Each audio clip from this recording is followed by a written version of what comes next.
Hello guys and welcome back. I'm JT at delicatebeats.com and today we are talking about mastering. So today I wanted to show you how I prepare my tracks for mastering and how Landr.com integrates into my workflow.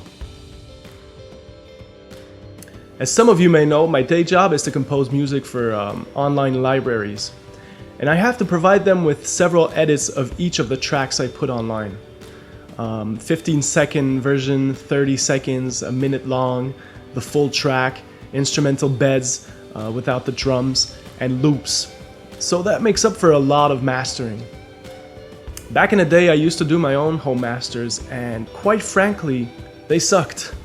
I was trying to win this loudness war, pushing the track -6 dBs in the limiter, and often I ended up, destroying my tracks. And that changed when when a friend of mine put me on Landr.com. They were looking at the website, laughing, thinking it was a gimmick because of the instantaneous, online engine claim. But in the back of my mind, knowing what my needs as a composer were, I knew I was sitting on a gold mine. And so today I want to show you how I use Landr.com to master my tracks, but also how it helps me improve my mixes tenfold. So the first reason I use Landr is, well, I love the results. Any Landr master beats my home master any day. And quite frankly, doing 15 to 30 masters a week and not having to worry about how the track is going to sound after the mastering is great for my momentum. The second reason is affordability. Because I do so many masters, even the cheapest online mastering services, that go for $20 a track are too expensive for me. And at $20 a month for unlimited wave masters, Landr beats any other online mastering services for me.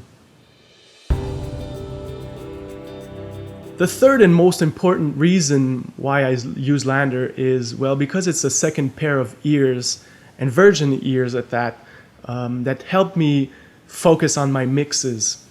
Any track I run through Landr will have its flaws highlighted, and because it's automatic, I can run through Landr 4 or 5 mixes in a matter of minutes, and just make the final little tweaks on my mixes to get it perfect and have a product that sounds awesome. Now let me show you exactly how I use Landr in my workflow. So going from bouncing a track to putting it into Landr, getting it back, and then tweaking the mix to get a final master that sounds great. Let's go.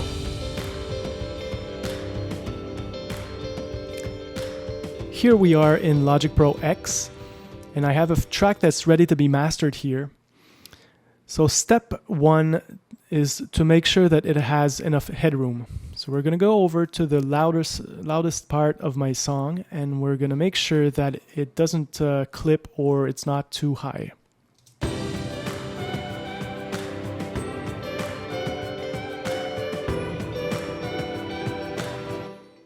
I would say it's averaging roughly 6 dBs of headroom, so that's plenty of headroom for Landr to do a great job. So now I'm going to go ahead and bounce this track in wave format, 16-bit, 44.1 kilohertz. So let's go ahead and bounce this.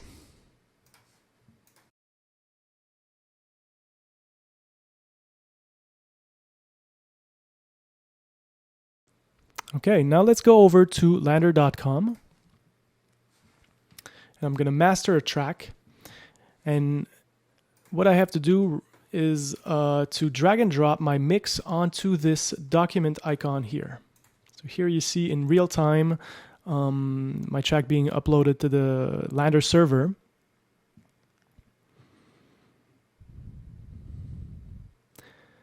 And I'm leaving this in real time so you see how fast Landr can achieve a good sounding master.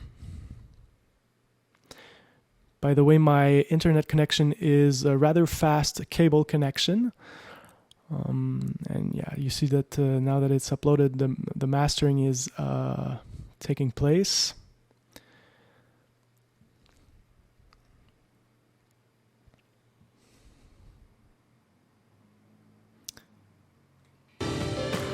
And here we have the before and after.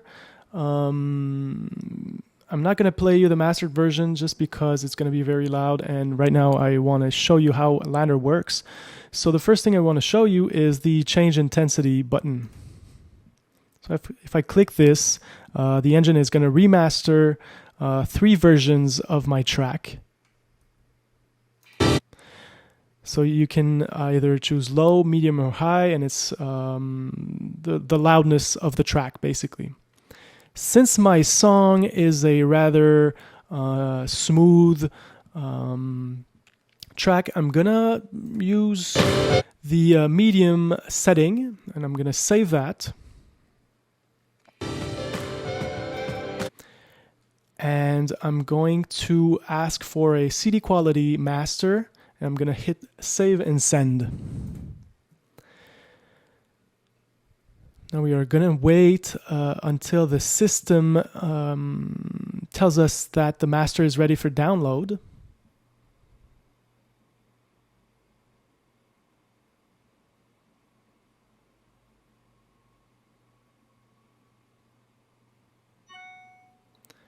Don't know if you heard that, but that's my cell phone receiving an email from Landr telling me my master is ready. So I'm going to go into my account in the mastering history.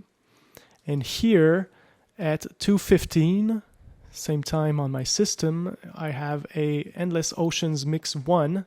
So I'm going to press here and download the track to my computer.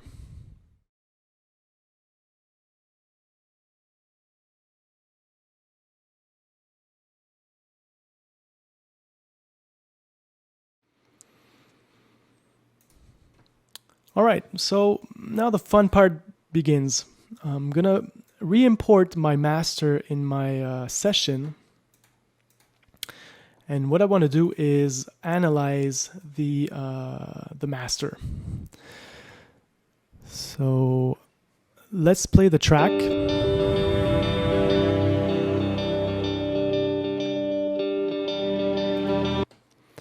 And we're just going to look at the frequency response here in my EQ. Let's play the other parts of the arrangements. So I can already tell that the bass is not quite balanced. I have a big hole here, and there seems like there's a bit of a bump around 70 hertz. In the mids too, it seems to be a bit of a spike here around 500, and a little bit of a dip in the high mids.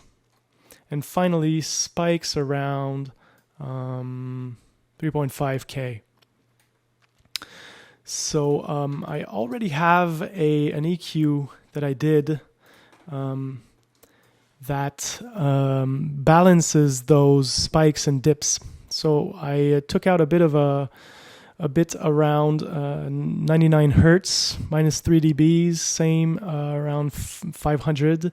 Then I boosted the high mids, did a little bit of a dip at 5.5. So now what I'm going to do is make sure this master is muted, and I'm going to go ahead and bounce again my mix. So this is going to be version 2.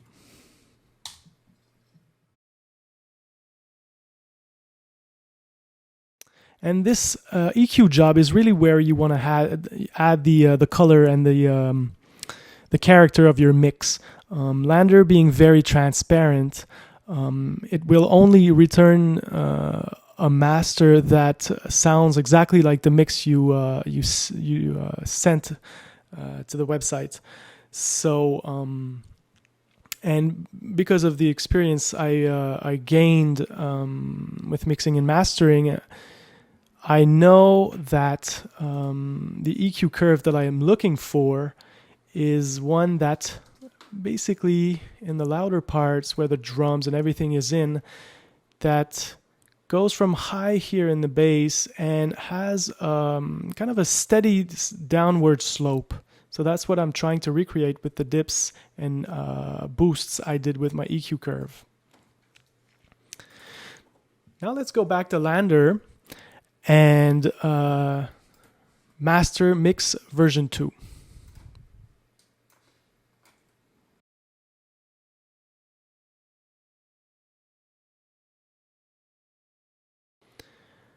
I'm going to save again in CD quality.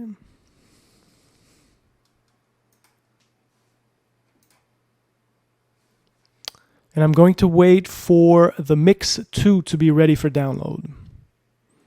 So one way to make sure that it's updated is to reload the page. And here it is, mix 2 is ready. So I'm going to hit the mouse button and download this.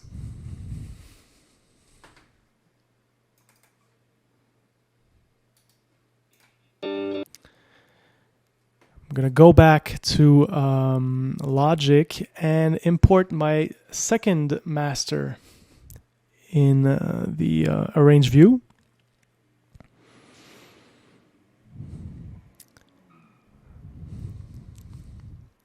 I'm going to solo my master to make sure it's the only one playing, and I'm going to do the same thing and analyze the frequency response. Usually I do this by ear, but for the purpose of this tutorial I'm showing you the graphic curve. All right, so if we go to the louder parts, the chorus, this looks a bit more, regular in terms of a linear downward curve. I still feel like, and because I listened to it previously,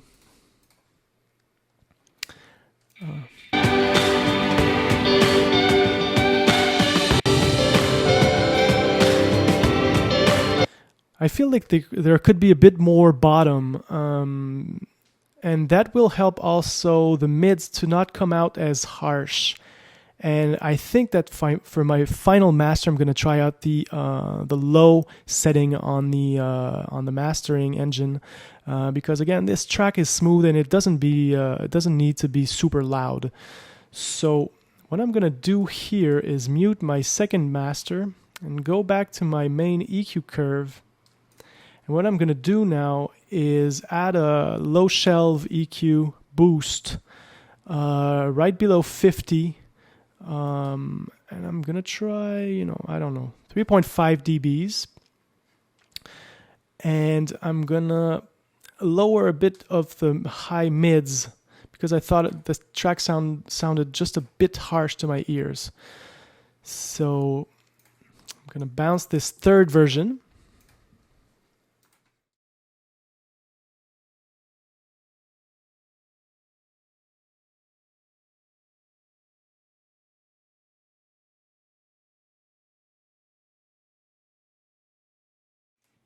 And I'm going to change the intensity to the low setting.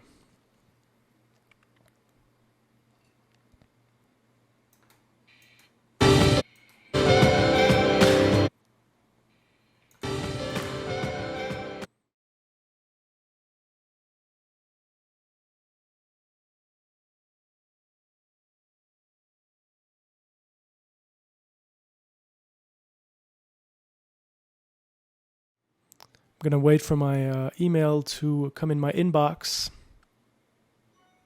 There it is. So, master version 3.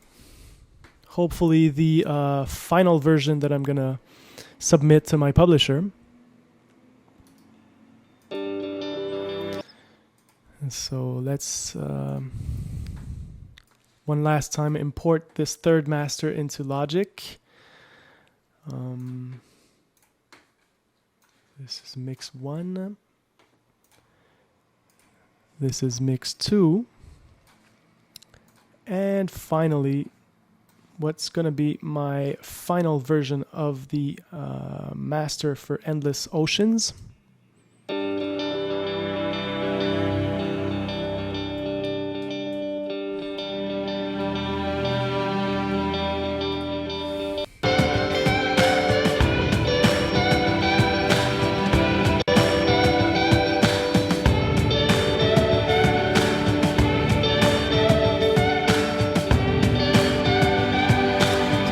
how the boost we applied in the very low frequencies now adds a lot of punch to the kick. I'm not sure, maybe it's a bit much, but for now I like the master. I think it's very well balanced.